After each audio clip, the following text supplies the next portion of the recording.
Hey, welcome back to the Disney Plus Everyday Challenge, and today we have Lego Star Wars: The Freemaker Adventures. This is a obviously animated series. It's meant for kids. It is 2 seasons long. It's from 2016 to 2017, and each of the episodes are about 25, 26 minutes long each.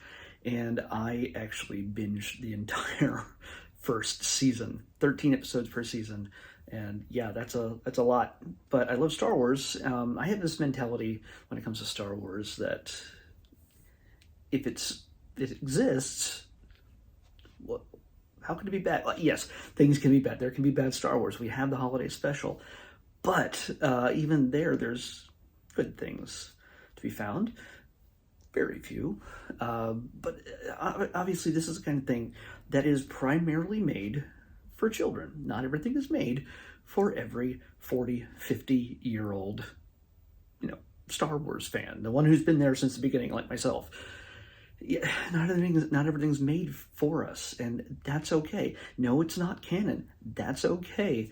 It's silly and fun. That's okay. But I have to admit that despite what I kind of expected, this is actually really good. Yeah. No, you're not going to worry about how it fits into the the saga and everything else. It has a MacGuffin in the first season called the Kyber Saber. It's like a lightsaber literally made out of solid kyber crystals, not a beam of light, because you know what? Hey, we're in a Lego universe. We're in a universe where it just happened to be like a what if, like an alternate reality where everything is made out of Lego.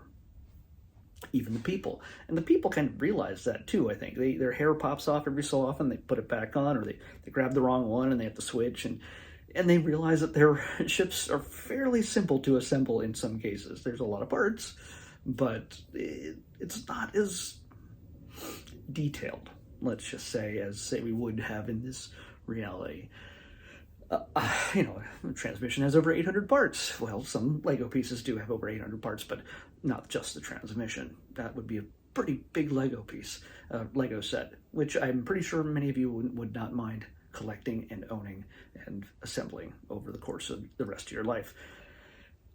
Yeah, so let's put aside all these things that if you're worried about it mattering how this all fits into things, and just enjoy it. Yes, you can enjoy Star Wars without nitpicking over every single little detail. It's okay. It gets better. This one, after I said all that, of course, I'm going to tell you that this does take place between Empire Strikes Back and Return of the Jedi. The very first scene is literally of the Emperor and Darth Vader talking about maybe this new Death Star they're making and how that might work out. And the Emperor is one of the funniest characters throughout this, which should not be the case because he's pretty evil, but this is very much an open door for children to walk into the Star Wars universe and go, I like this stuff. This is neat. These are, there's obviously elements of Star Wars throughout this because it is Star Wars. And you get to meet some characters from the saga that we all know and love. Everybody from Chewbacca and Lando, Billy D. Williams, Luke Skywalker and Princess Leia, not Carrie Fisher and not Mark Hamill. We get to see tons of different characters from all of the trilogies. In fact, we get to meet, we see Jabba the Hutt. We see, one of the characters in this group, one of the main characters of our family of 4, in a sense, the Freemaker family. They're scavengers. They collect junk and they rebuild things and they resell it in order to make a living. They're all pretty young. The youngest witch is Rowan right here. He's 12. And they also have a droid named Roger. Now, we have looked at droid stories or something like that. There was a Lego series, and it was basically Roger, the battle droid, who had been reprogrammed and repurposed to help the Freemakers. And he has been in every battle throughout the history of Star Wars, and he loves telling those stories, much to many other people's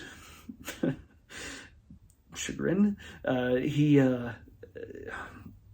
So yeah, he's a battle droid. So there's your prequel element.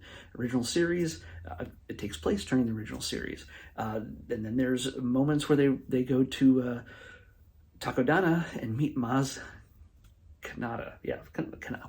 I'm sorry, Maz Kanata. So we get to see Maz. It's not the original voice, but still, she's been around for a long time, longer than Yoda. And so she has lots of connections. So it doesn't matter, it doesn't have to take place out in the future. She's been around in the same place, in her castle, on the same planet. And so they enlist her aid at one point. So it's full of fun characters, along with Rowan and Roger, his battle droid friend, assistant, whatever, slave. Ugh. They're droids, and that's essentially what they are, and we're not going to get into that, but yeah, hey, LE-37 dealt with that in the Solo movie. Droids are people too. Anyway, along with Rowan, his brother and sister, Xander and Cordy, they bond in this adventure. They're usually on each other's nerves half the time, but they love each other and they support each other. And they meet up with this. They're on a. Well, first of all, I got to tell you one thing. Not only does this dig deep in each of the trilogies, it also digs into the classic comic book era. They live on a space station called the Wheel. Now, longtime Star Wars fans, this no longer canon comic book series from Marvel in the 1970s introduced a space station called the Wheel.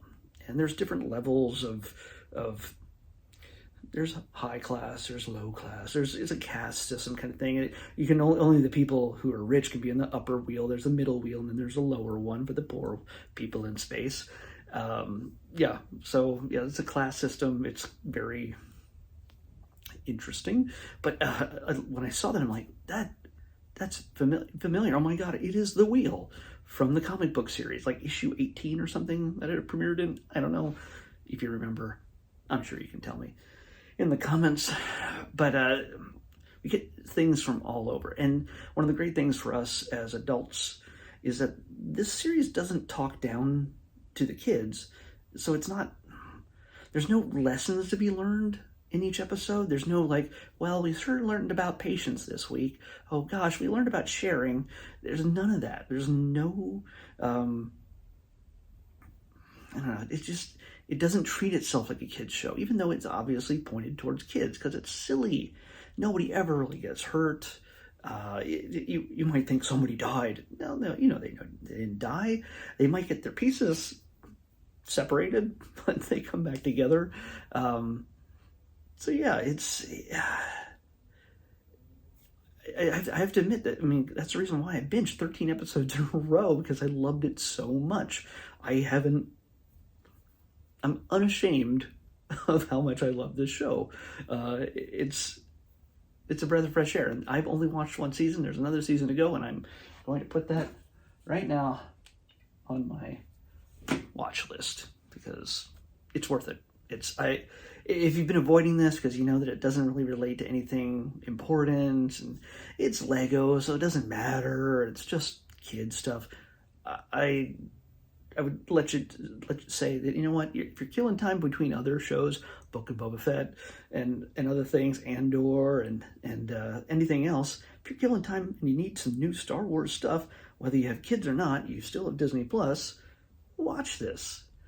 One of the great things about being an adult and being the ones who have seen all this stuff from the beginning, there are so many little Easter eggs, and there's so many different references and characters that for some people, they are long forgotten, but they immediately hit, and you're like, they just made a story about something that's not been in Star Wars for 45 years, which is just bonkers. I love it. So yeah, there's tons of the season is itself a single story arc. Each episode continues to the next. There's also commercial breaks, as obviously it is aired on Disney Plus or Disney XD or something. It's not Disney Plus, but Disney XD or the Disney Channel at some point. So it does screw with the pacing a little bit every once in a while. Of course, there's no real commercials. It's just that pause, and then you're back into the action. So the storytelling, great fun, and some real dramatic stakes here and there. It's got the obvious MacGuffin of trying to collect all the pieces to build the Kyber saber so you can have ultimate power. And they get a little help from a Jedi named Nare. She's kind of reminiscent of Ahsoka at first, because she's got a lot of these face paint or face markings. She's not orange or anything, and she's certainly not Ahsoka. But yeah, you meet her, and she kind of leads Rowan on his way. He has a sensitivity. He can find the kyber crystals, and he can use that to build the lightsaber, and he grows in his power as a Jedi. We've never heard of him. Again, not canon, so it doesn't matter. Have fun with this. But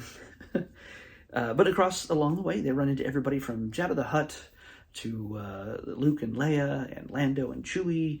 And does Yoda show up at any point? No, because he's still on Dagobah at this point.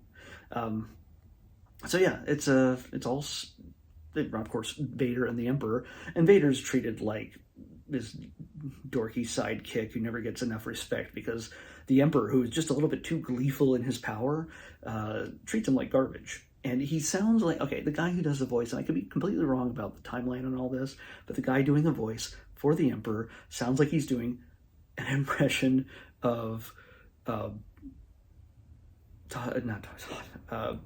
McFarlane from Family Guy, who did the voice of the Emperor in the Robot Chicken series. So he's very goofy, very energetic, and he's very sarcastic. He does a lot of laughing. It's based on the laughter that he did a lot of in Revenge of the Sith, and of course, Return of the Jedi. But he's a very laughy kind of guy, I realize now. He laughs a lot. He enjoys what he does.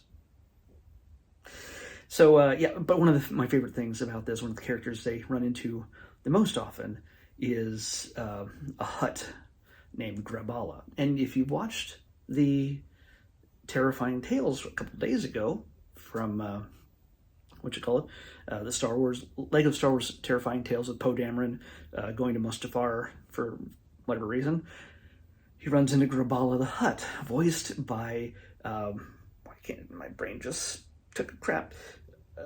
Come on, there it is, Dana Snyder.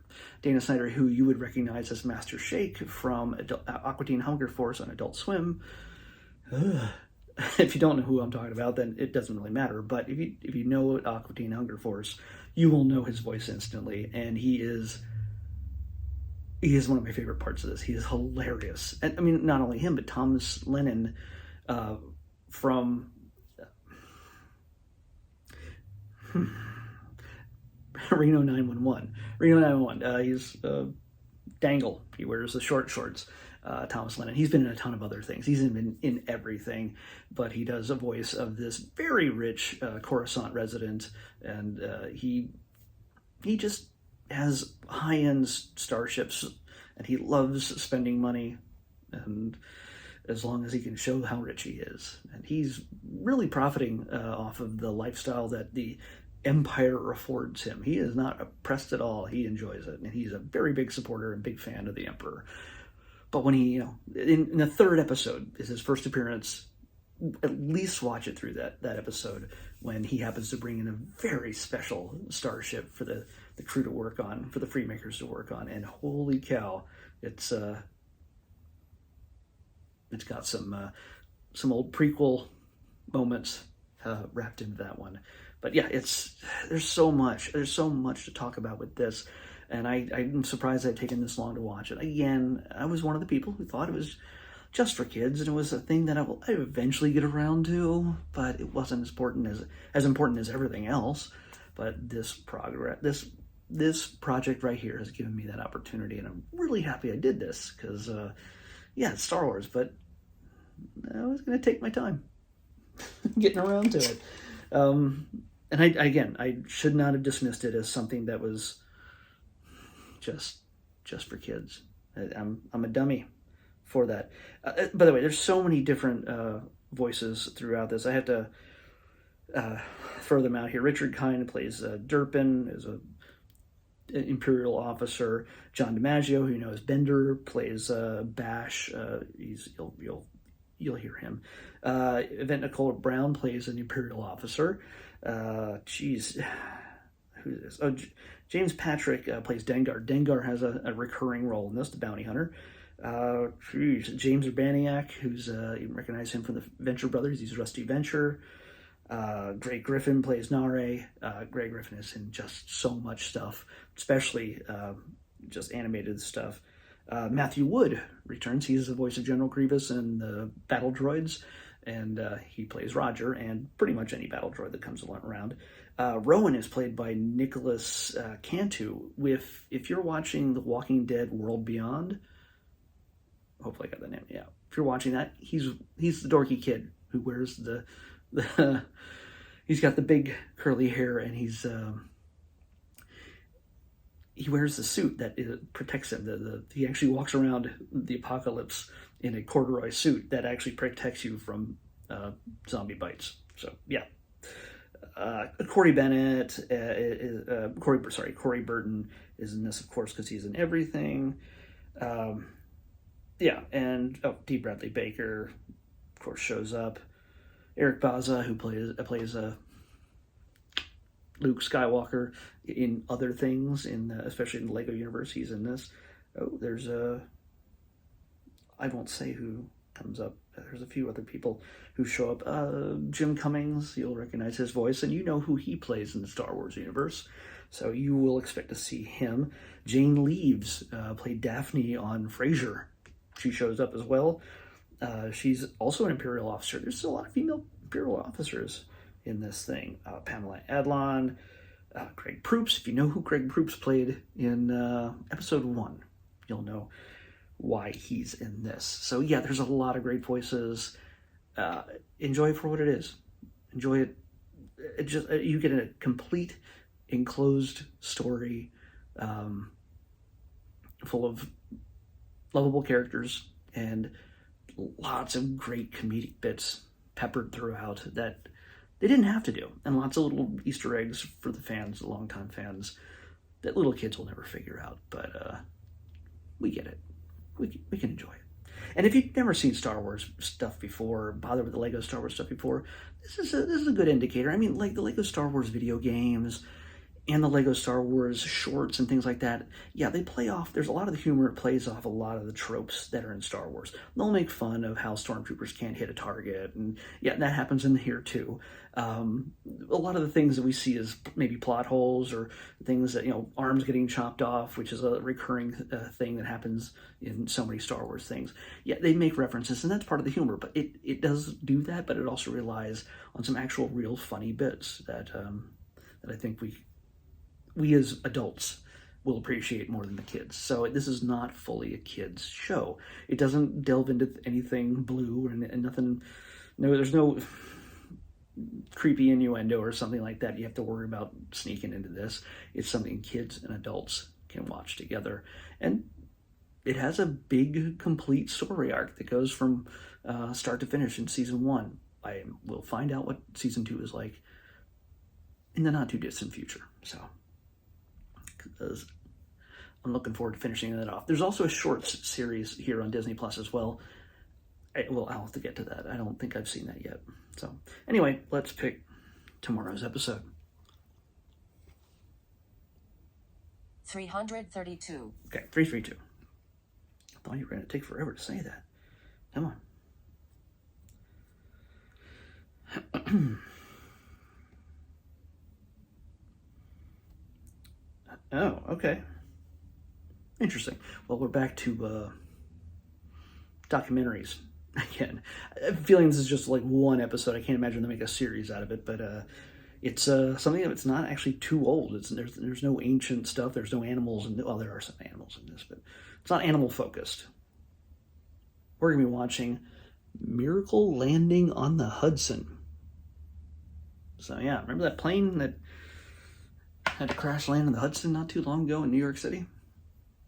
Well, here's a documentary about it. I don't remember seeing it, but I haven't really looked for it. So let's hope it's still there. If it's not, I'll be back in a few seconds. But anyway, miracle landing on the Hudson on the Disney Plus Everyday Challenge. I'll see you back here tomorrow with that.